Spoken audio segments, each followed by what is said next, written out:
qui travaille au Business Agility Institute et qui va nous présenter l'état des lieux de la Business Agility en 2020, parce que ils éditent un rapport chaque année pour donner une visibilité sur ce qui est arrivé sur la Business Agility et surtout sur les nouvelles tendances. Donc, je la laisserai le présenter plus en détail par la suite. Très rapidement, Issam et moi-même, on va se présenter pour ceux qui ne nous connaissent pas. Donc, je commencerai par School Lab. Donc, School Lab est un studio d'innovation pour ceux qui le savent. Et on a 5 offres qui sont interconnectées et qui permettent vraiment d'apporter de la valeur aux entreprises qu'on accompagne. La première, je vais commencer par celle qui me tient le plus à cœur. Donc, c'est la transformation et business agility. Donc, sur cette offre-là, on accompagne les organisations à devenir plus responsives, donc à avoir un écosystème agile qui sait répondre aux besoins des clients et au marché, et ce, en mettant en place des pratiques et des démarches agiles. New Business, c'est vraiment une équipe qui accompagne les entreprises à accélérer leurs projets et à mettre en œuvre beaucoup plus facilement les produits et les services. Et quand je parle d'accélération, ils travaillent beaucoup sur la partie discovery, donc ils vont vraiment aller chercher l'intérêt du marché pour ce produit-là avant de se lancer. New Culture, d'où son nom, accompagne les entreprises sur tout ce qui est mindset, donc au travers de coaching individuel, coaching d'équipe et aussi des formations. New Places, donc comme vous le savez, School Lab a des lieux où on mélange à la fois des startups, des organisations, des étudiants et puis nous-mêmes. Donc, un lieu à Saint-Lazare. Et cette semaine, on a annoncé le lancement d'un lieu alors, je ne sais plus où, mais en tout cas à Paris. Désolée, j'y ai pas encore été. Et puis, on a une plateforme, un outil qui permet d'accompagner ces projets-là et qui nous accompagne dans ces démarches. Donc, je suis voilà, Leïla Benachour, je suis responsable de l'offre Business Agility chez School Lab et j'y suis aussi associée. Donc, je suis responsable de l'offre, comme je vous le dis, de Business Agility. Par ce fait, je travaille avec pas mal de clients et d'organisations pour leur transition vers plus d'agilité, pour devenir des organisations apprenantes et responsives. Voilà, je laisse Islam se présenter et présenter son entreprise. Bonjour à tous, moi c'est Issam El Karbi, je suis Business Agility Coach et coach professionnel. J'ai lancé Wamat il y a 1 année et demie à peu près, qui est un cabinet de conseil entièrement dédié à la Business Agility. Et l'une des principales activités de Wamat aujourd'hui, c'est accompagner les entreprises dans leur transformation en Business Agility. Et dans ce cadre-là, on fait beaucoup de travail de démocratisation et de découverte et d'explication sur qu'est-ce que c'est la Business Agility. Et dans ce cadre-là, on lance avec School Lab la Business Agility Conference en juin. Donc, je vous invite à vous y inscrire. Et on a lancé une série de meet-up pour faire découvrir ce concept-là. Et dans ce cadre-là, on a la chance d'avoir Laura Powers ce soir qui va nous parler un peu de leur rapport en 2020. Des différents challenges, différentes activités et différentes façons dont les entreprises ont été bousculées et quelles sont les options de sortie dont elles disposent pour essayer de créer plus de réactivité dans un marché qui change tous les jours. Voilà. Et donc, je laisse l'espace à Laura Powers pour se présenter et pour nous présenter un peu ces travaux-là. D'un point de vue déroulé, il y a donc, il y a 40 minutes, à peu près 45 minutes de présentation. Puis, on aura un espace d'échange avec des questions-réponses. Donc, ce que je vous propose pour la partie questions-réponses, c'est de lever la main. Vous avez le menu en bas pour poser vos questions ou si vous le désirez, vous pouvez l'écrire sur le chat et je poserai la question directement. Je traduirai la question directement pour Laura. Voilà. Laura, thank you for being here with us. The stage is yours. Oh, Let the show begin. merci Isam. Let me see here. I will share my screen and then start a slideshow. Okay. Bonsoir. Bonsoir Laura. Je m'appelle Laura Powers. J'habitais à France, à Grenoble, 25 years ago. I don't want to say that I've lived there for 25 years, but 25 years ago, I spent 2 years in France and spent many years working with au-delà in Grenoble. So my French is, so we're going to speak in English if that's okay with you, but I enjoyed the overview that Layla gave and the introduction that Isam gave me. So merci beaucoup. Et, welcome to a quick tour of the Business Agility Report in 2020. I'm Laura. I joined the Business Agility Institute in October of last year and am the Chief Operating Officer working with Evan Laybourne now.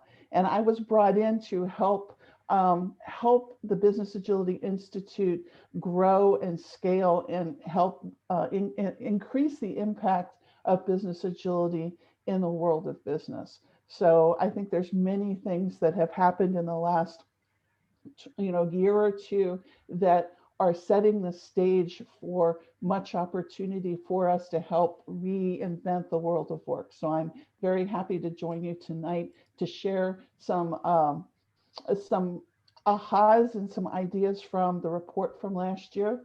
And I want this to be interactive. So if you have used Mentimeter before, we're going to use that to have some conversation where I will ask you a question and see what you think is your take on where we are with respect to business agility in 2021.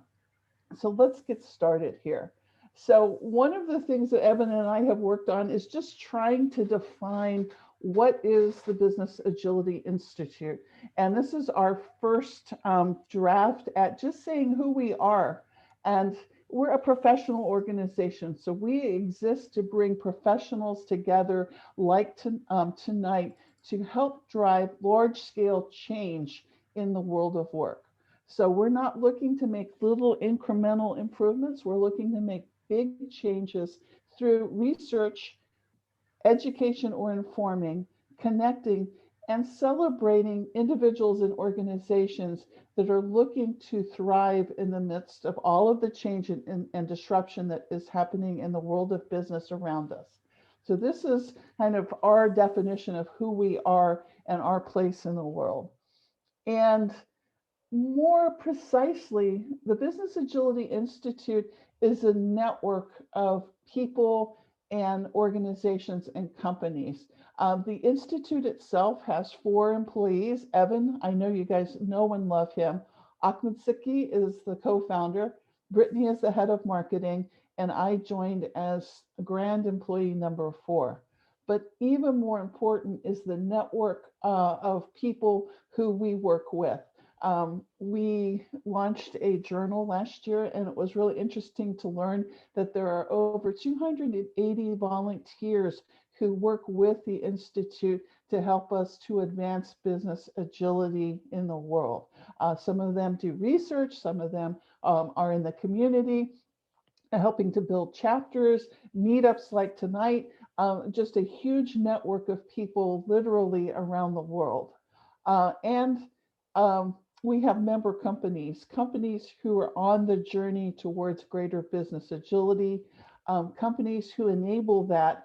So consulting companies, training companies, coaching companies who help those journey member companies, and then institutions. Right now, you would know Scaled Agile and the Scrum Alliance and Agile Alliance and IC Agile as institutional members.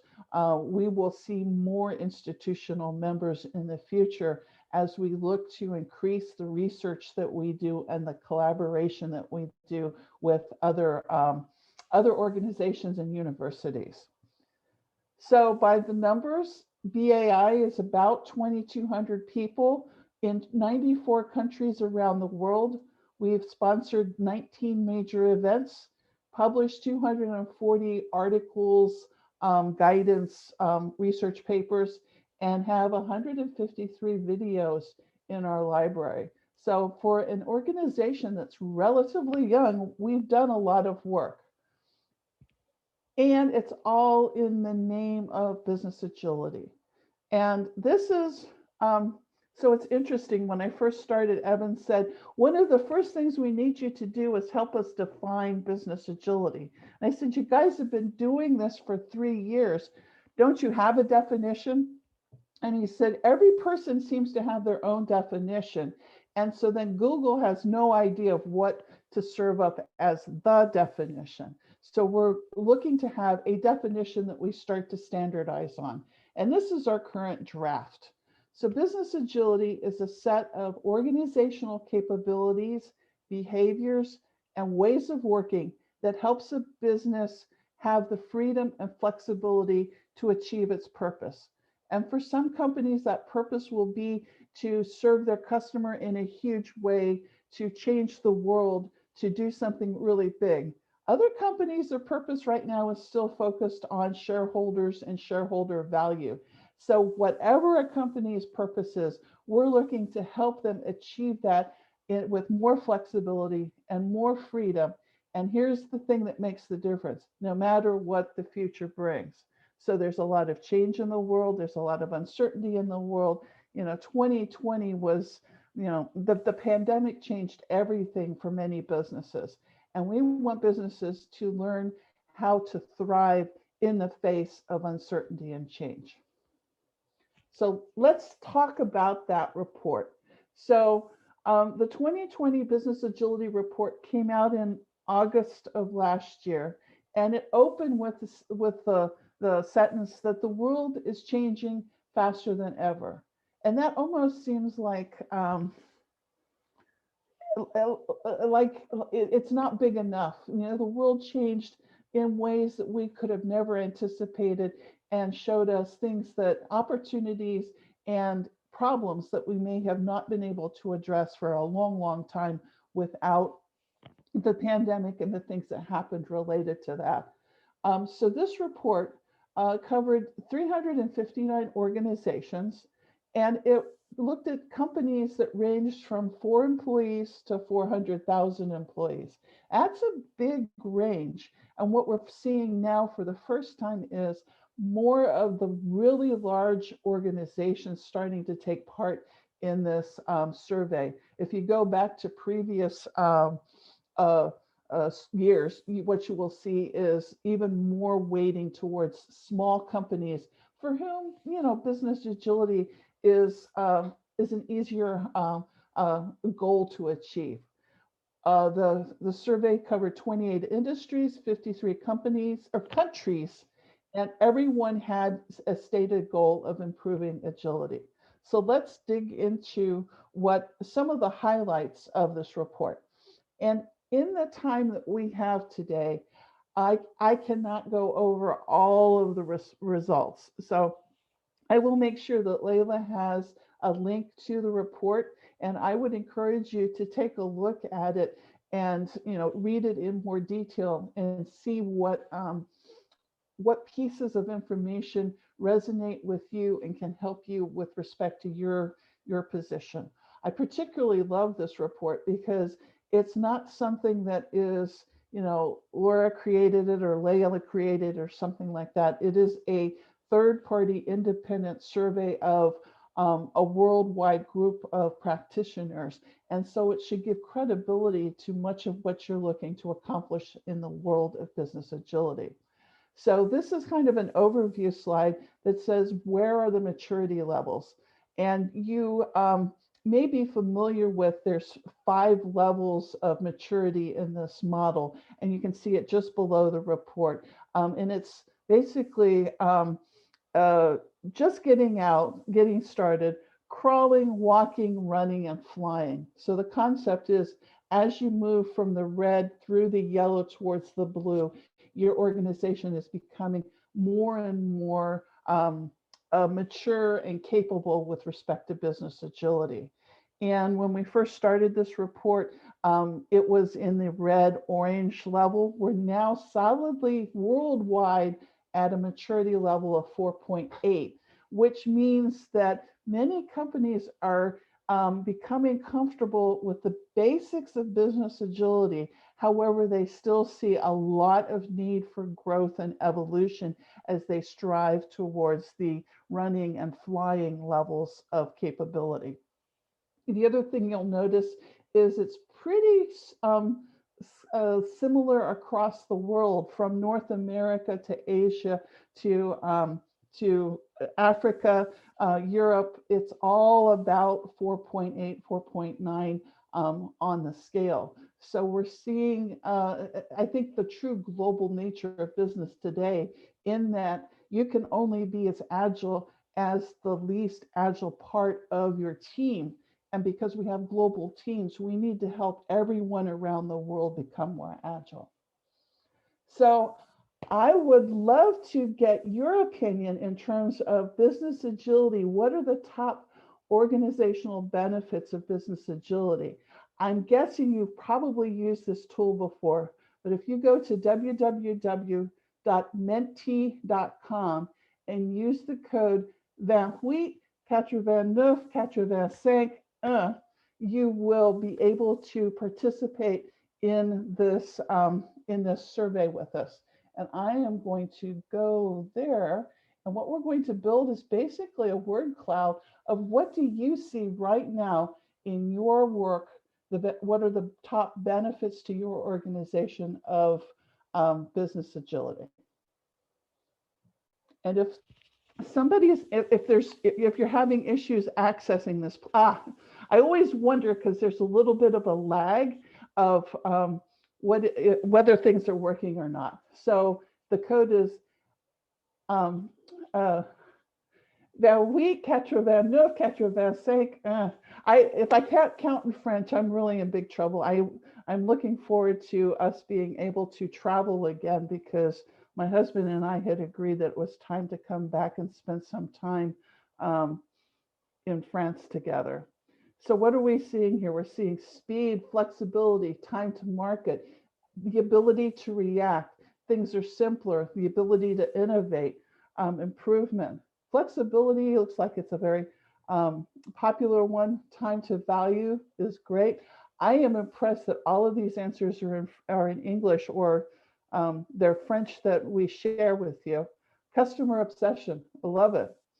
I'll let you go for just a few more minutes or a few more seconds to share your thoughts about what are the top benefits to business agility. I think flexibility and time to value are really top of mind right now. Confidence. Very cool. Very cool. Okay. So so let's see in the survey what came out as the top benefits.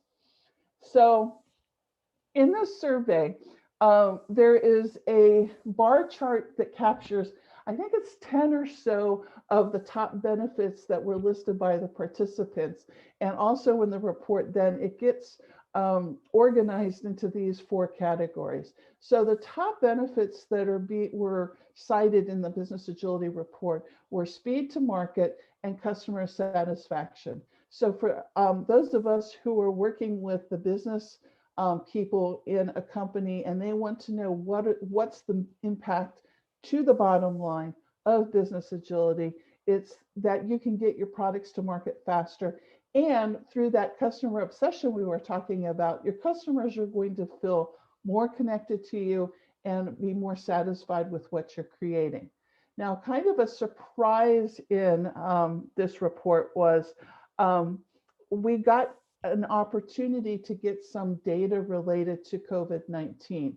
So the survey had already started in 2020, when we started to have the first lockdowns, if you will, around the world in March of 2020. So we had a set of data that was prior to March, and then we had another set of data that was post March during the pandemic. And we were able to compare what companies were reporting in one case versus the other. And what we found was that companies who were more mature with respect to their business agility felt like they were able to adapt to the changing market conditions from the pandemic more effectively.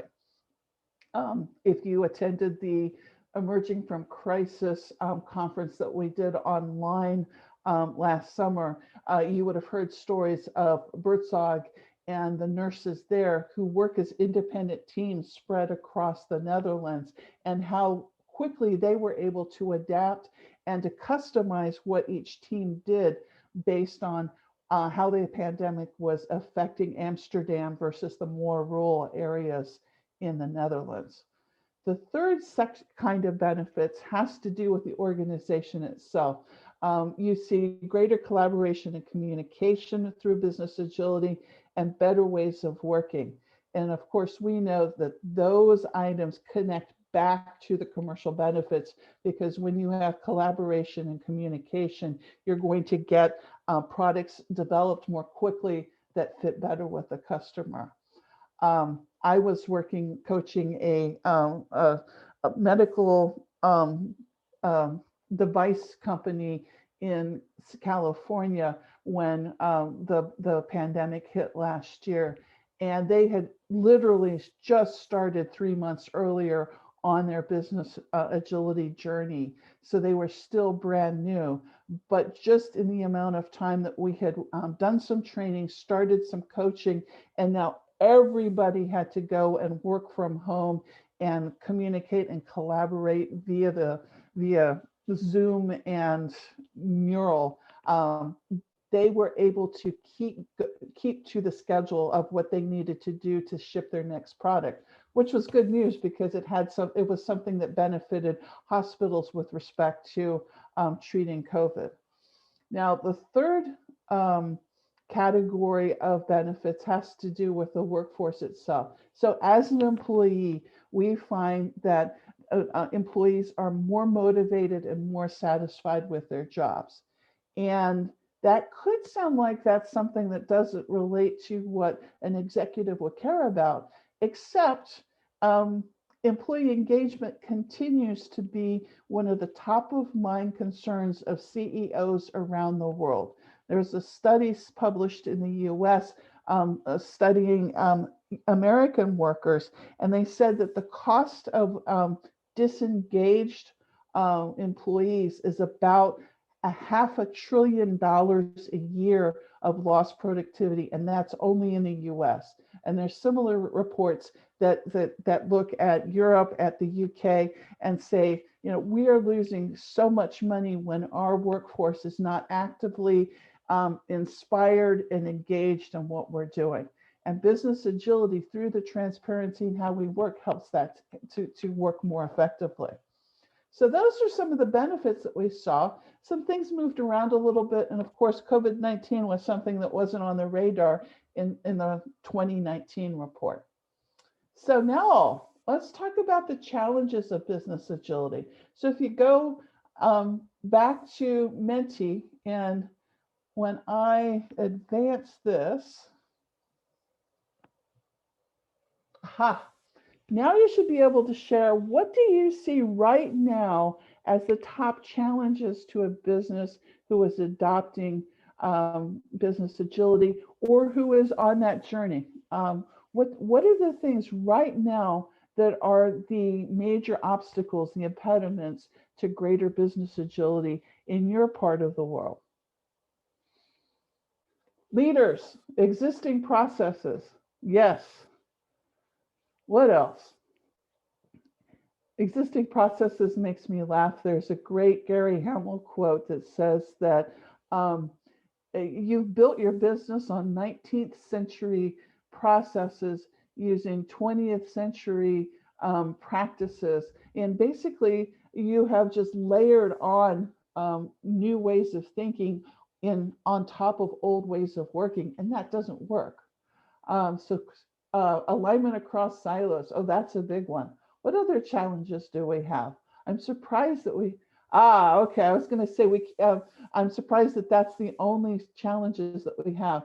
So we always do that. So being really tied to how we've always worked and how do we change that rigidity. I think another way of saying that, existing processes, not willing to change. Oh, anything else? What else is a challenge in terms of business agility?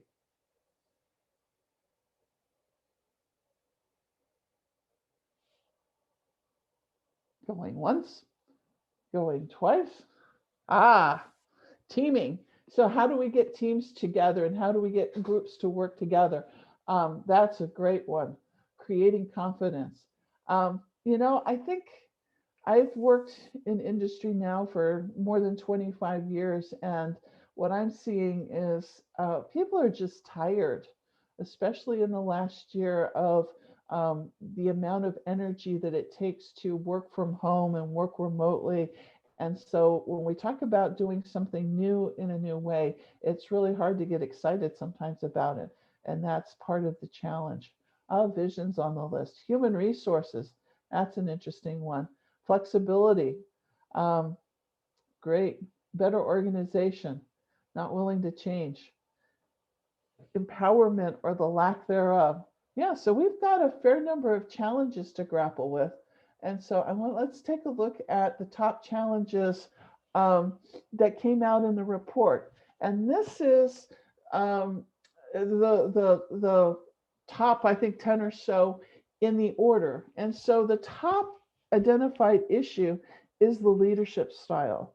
And this is not a surprise. We've been talking for quite some time now as Agilists that when we start working with a new company, one of the first things that we need to do is work with the leaders to help them understand that a transformation like this is not something that you delegate. It's not a project that, I'll just kick it off and let me know when it's done.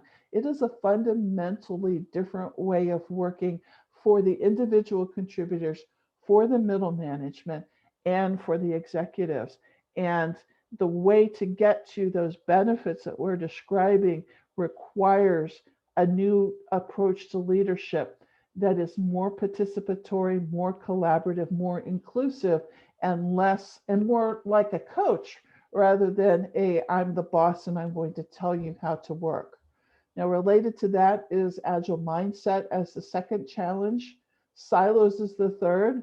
Sponsorship, culture, vision, management, alignment, funding, and capacity. Excuse me.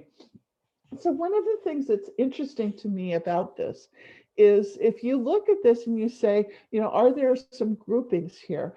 I would propose that many of these items actually all fit into the category of leadership. So the leadership style is certainly a leadership issue. Agile mindset, I think, is a leadership issue as well, because if your leaders are not demonstrating a mindset that's focused on growth, that's focused on being open to new things, that's being focused on creating a learning organization, it's going to be difficult for the teams to adopt that way of thinking. Silos is a bit of a leadership issue because the leaders tend to own a silo, organize in silos, want to be compensated and rewarded because of silos. So there's a relationship there. Sponsorship, especially sponsorship of change, is a leadership issue. Leaders often are the stewards of fostering a great culture that aligns with business agility. Leaders are the people who help create and communicate vision. Leaders are management. Leaders are responsible for helping to align their organizations and align the work to that vision. Leaders put the budgets together and manage the funding. And leaders often are involved in planning for that capacity. Sometimes it's more middle management or first level management. But to me, if there's one thing that I would hope that you would come away from today is that this report in 2020 really creates a compelling case that it is imperative for us as a community of practitioners of business agility to look at how can we creatively address the need for new and different approaches to leadership. Because once we start to understand that and we start to make progress with the leadership of companies, I believe that we will find it more straightforward to help the teams and the organizations adopt greater levels of business agility. So that's Laura's little hope for the day. Anyways, so now one of the interesting side learnings in this report is an examination of the impact of the pandemic. And there's some interesting, interesting little tidbits sprinkled through the report that get into COVID-19.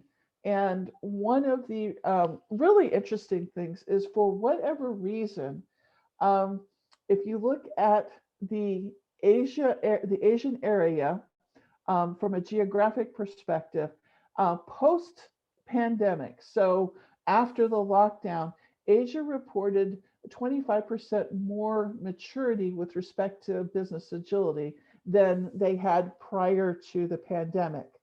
And interestingly, for North America, it was a 10% decrease. So that's quite a difference in terms of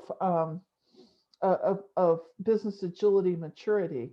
Now, the frustrating thing is, all we can do is note that difference, note that it is significantly, statistically significant, but there's no why behind it, because we launched this survey at a point in time when the pandemic wasn't something we were tracking. So we don't have an explanation. There's lots of conjecture that perhaps Asian companies were more organized to be distributed. They were more used to working in a global fashion.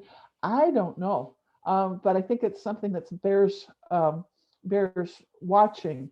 The other piece of information that struck me in the report is that the companies who reported that they were working closely with their human resources or their people organization as part of their business agility journey reported an 8% improvement in terms of how that company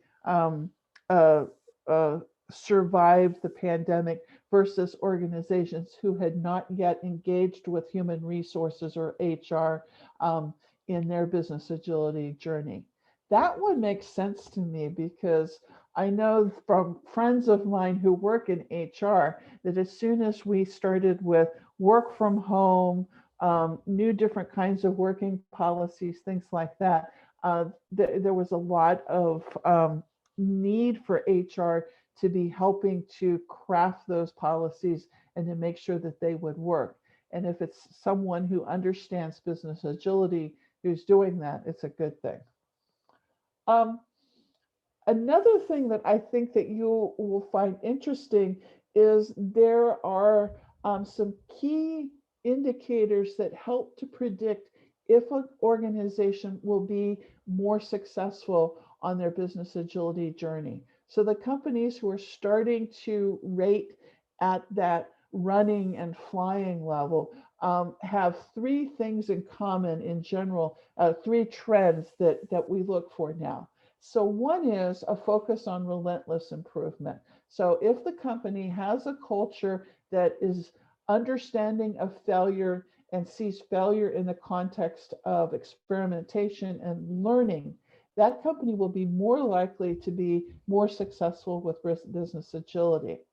The second thing is companies who really understand how each part of the work that is done in their company adds up to deliver value to the customer. So companies who do understand their value streams are more likely to be successful with business agility. Now, this is an interesting one because to me, I would think that most companies would understand this. And a couple of years ago, I was with a software company in the travel space where they created applications that were used by travel agencies and by airlines and things like that to provide information to us as consumers. And our goal was to create the value maps, stream maps for that customer.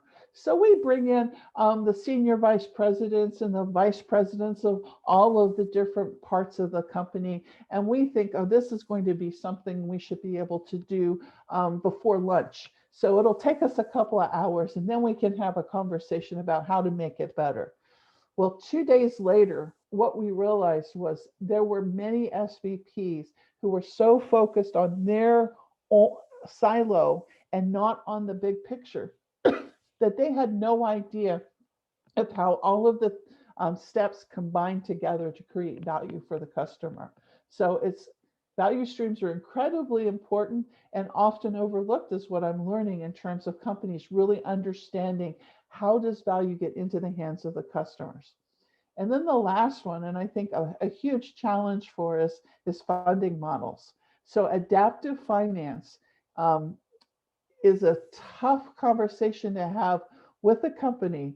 And at the same time, what we're learning is when companies start to look at adaptive finance and how do they plan for, fund, and adjust their investments in the work that is done in their organization, if they have an adaptive approach, that tends to also predict higher degrees of business agility in the company. So if you're looking for, where do you help a company take it to the next level?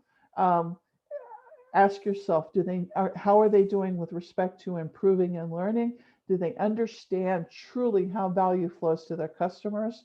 And are they ready to start having those conversations about different ways of looking at funding and managing their investment in their business? So that's kind of the report at a very high level in a short amount of time. And the question is, where do we go from here?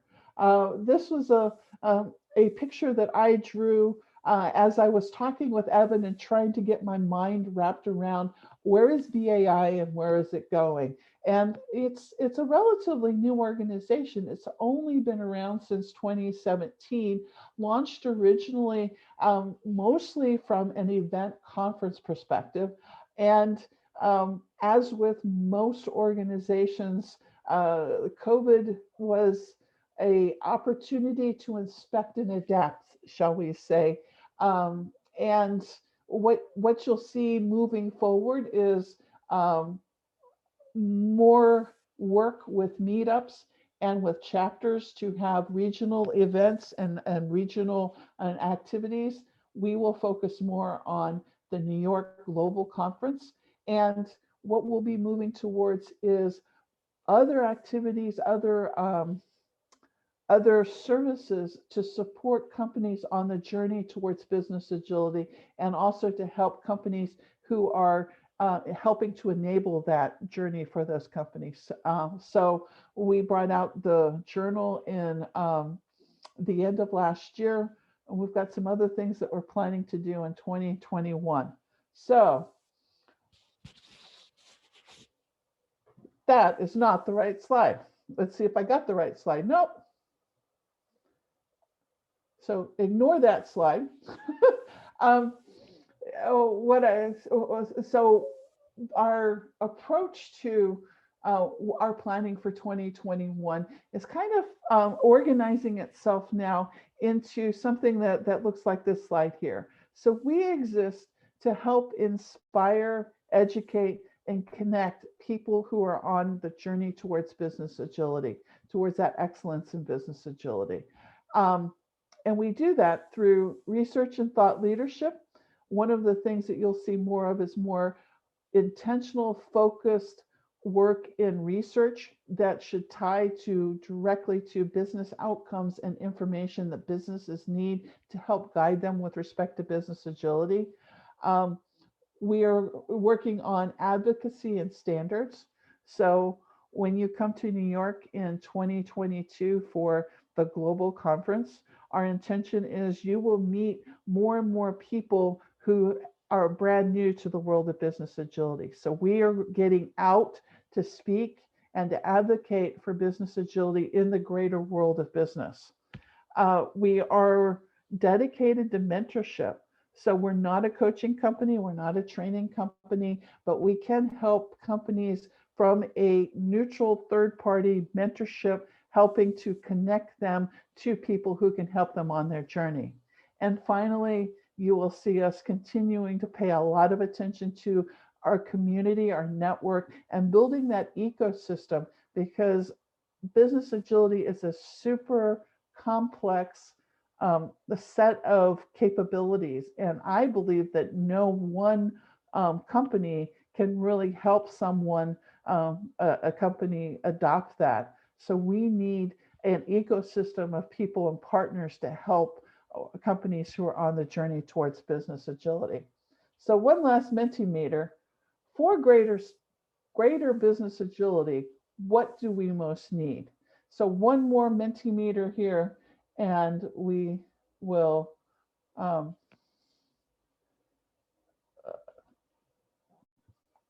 be almost done. I would love to hear from you. What do you most need to support the work that you're doing in business agility right now? This is an opportunity for your thoughts. So adaptive contracts, that's an important one. And this one's not a word cloud. It's just you can have your text box and anonymously say, hey, this is what would really help me or my company, my organization with respect to business agility. And if we only have adaptive contracts, that's a short list. We'll get on that tomorrow. But I have to guess, willing people, adapted. What else do we need? What would help you with respect to leaders?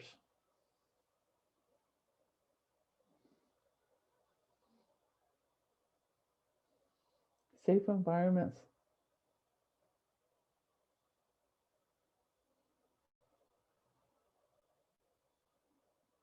Help becoming more customer centric. I think that's a really good point, because even with MBAI, we will start doing something and we'll realize that we've totally forgotten to really say, how does this fit for our customers, for our clients, for you? And what you will see is more feedback loops that happen more frequently, so that you can tell us what you need. Customer seat at the table. Yes. I think far too many companies have employees who have almost no idea who their customer is. Adapted training. Oh, that's an interesting one. 2020 was the year where I finally gave up and said, yeah, I guess we have to learn how to do this thing on Zoom. It's not always going to be live and in person and involve Legos. Anything else? Well, I will leave that open. Feel free to continue to add to the list. And I will just close with what I see as the opportunity in 2021. I think that the best way for us to predict our future in the world of business agility is to intentionally create it, to take a page out of Abraham Lincoln's book. So by that, I mean, let's work together to create the future of business agility. And I hope that this is the beginning of a ongoing conversation with BAI and this meetup to look at how we can do that. And so with that, thank you so much for the opportunity, and I will stop the share so we can have questions. Thank you, Laura, for your presentation and for your walk through the report. We've had some questions in the chat. Let me start with the first one from Layla. You talked about the maturity levels, the crawl, walk, run, fly. Can you walk us through the maturity criteria that you based the report on? You know what? I don't think I can. That one is something I'm going to need. Because so the report is a series of questions, and then it goes through an engine that's based off of Agility Health Radar with some other analysis that Evan and company have put together. So there's a little bit of a black box that then comes out with those maturity levels. But I can talk to Evan and see if he's got something that talks a little bit more about how those calculations are done. Okay, thank you. Another question from Leila as well. Of course. You talked about the impact of COVID Yes. in Asia and North America. Do you have any insights on the impact on European Europe. organizations? And You know in what? France. The report didn't say one way or the other way, so it's an interesting one. I think I would have to guess that it's so it talked about how Asia was 25% better and North America was 25% worse. So my guess is that Europe must be somewhere in that, and probably not statistically significant, the difference. Okay. Okay. Do you know some companies using already business agility in France?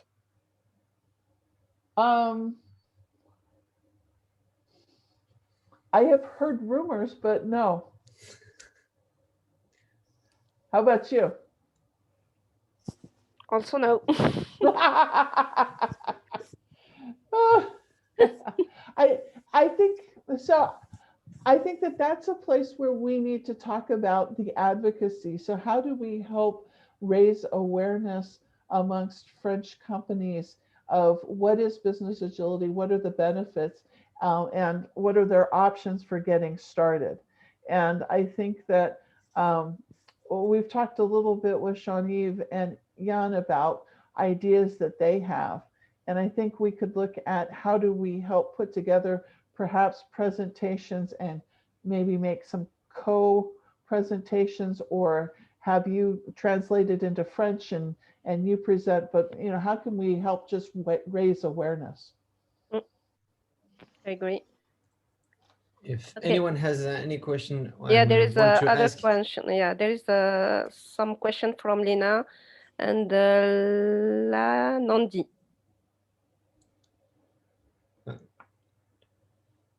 Okay, I'll ask a question on her behalf. Yeah. So Lena asked, while talking about clients, are you considering B2B and B2C differences?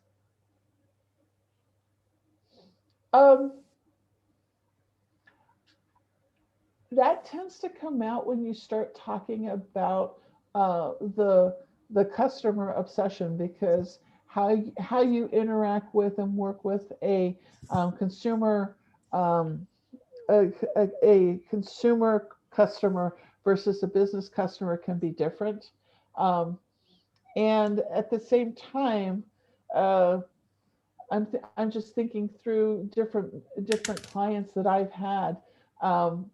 In general, individual contributors, the developers, the engineers, are not nearly connected enough to their customers unless by some happenstance they are a version of their customer. I'll give you an example. If you work with a gaming company and the developers tend to be people who enjoy video games, they will feel like they understand their customer because they are themselves the customer. But that's the only case. And even then, they often miss that other customers are not just like them. So I think that it's something that we need to address. And it's actually not a huge differentiation in much of what we talk about for business agility. Thank you. A question from Lagnandi. How would you implement business agility within a wide safe project?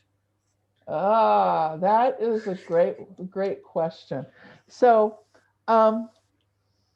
if you understand how Dean Leffingwell works, you understand that he is first and foremost an engineer. and he thinks like an engineer, and his companies have all been architected as engineers. And SAFE is a very engineering type framework. And by that, I mean, he's got lots of moving pieces that all fit together, and it's all about how the work gets done. And the human is not, the people are not very present in it. So to me, um, where I have seen SAFE be the most successful is you can talk about your trains and you can talk about your value streams and all of the mechanics of it. And at the same time, you need to be looking at the domains of business agility at BAI and asking about the leadership and the mindset, because SAFE does not really cover things like mindset and values and how do you collaborate on a train. So to me, you have to combine them, lay them on top of each other, and you actually get a better result than if you just do SAFE by itself, because that becomes rules and it's very mechanistic. But if I connect with the hearts and the minds of people, being able to follow the rules becomes a much easier thing. So, and I would just say, based on my experience of working in France a long time ago, um, rules are not something that's a strong suit in France. You know, it's always how can I bend the rules and play with the rules and things like that. So it's more you have to connect to the heart, and then the rules will follow. Thank you. Is there any other question? I would agree with what Jan has said, that business agility will emerge this year once the biggest companies become involved. I think that is true. I think the other thing that is true is there's some pretty amazing startups based in France. And so finding an opportunity to work with some of those as they scale uh, will create some case studies that will get the attention of the larger companies. So it sounds like advocacy is a huge opportunity to partner with the French community here to help bring business agility to your part of the world. True. Sure. Given the last version 114th annual report about agility, they declared that only 5% of the companies who have started their agile journey um, has noticed a noticeable or a greater market adaptability, which make it 95% of the transformations a failure from a business agility point of view. What do you think of it? I think that the underlying mentality of that question that they asked is one of thinking of a start and a completion for something like a business agility transformation. And I think that that's um, an unproductive perspective, if you will. I believe that business agility means you will operate your company and work in your company in a different way. And the continuous improvement and is an ongoing thing. And the journey is an ongoing thing. So you can only fail if you stop. So I think what's missing is a lot of leaders, a lot of executives have looked for what's the fastest way to quick results. And the reality of the matter is, this is a long term game, a long term journey, and we have to keep working at it, and it's never going to be done. And for the consultants and the coaches and the trainers in the room, I believe that the job is to help the customer learn what they need so that they own the journey and we are helping them. It's not that we're coaching them forever or training them forever, but we need them to become self-sufficient and to own and be responsible for this and to care about the people and how the people work. And for some companies, that move away from the short-term focus of today's or this quarter's revenue is a big change. Thank you for your answer. You're welcome. Is there any more questions? Okay. Good. Thanks a lot, Laura, You're very welcome. to be present with us. And we hope we will have more business agile company in the future. Oh, we will, because I think we'll Yeah. start. We need to work on figuring out how to make that happen. Okay, I agree. Yeah. Thanks a lot again. Thank you, Laura. Thank you, everyone, for your participation. See you soon. Ouais, avant Merci. pour tout le monde, avant de raccrocher, le prochain meet-up, ça sera sur les neurosciences et le travail. Donc, par Isabelle Simonetto, qui est docteur en neurosciences et qui a beaucoup travaillé, qui a écrit un livre sur les neurosciences et la sécurité. Ça sera plutôt le 16 parce que d'habitude, on fait des meet-up le dernier mardi du mois, mais au vu de son emploi du temps, donc on va le faire le 16. Donc, je vais transmettre une invitation via Meetup et LinkedIn et j'espère que vous serez au rendez-vous avec nous. Merci, Leila. Merci, thanks Laura. Merci. Et merci Thank à you, tout le Laura. monde. Thank you, everyone. Excellente soirée à tout le monde. À bientôt. Merci. À bientôt. Au revoir. Bye bye. Bonne soirée. Au revoir. Merci.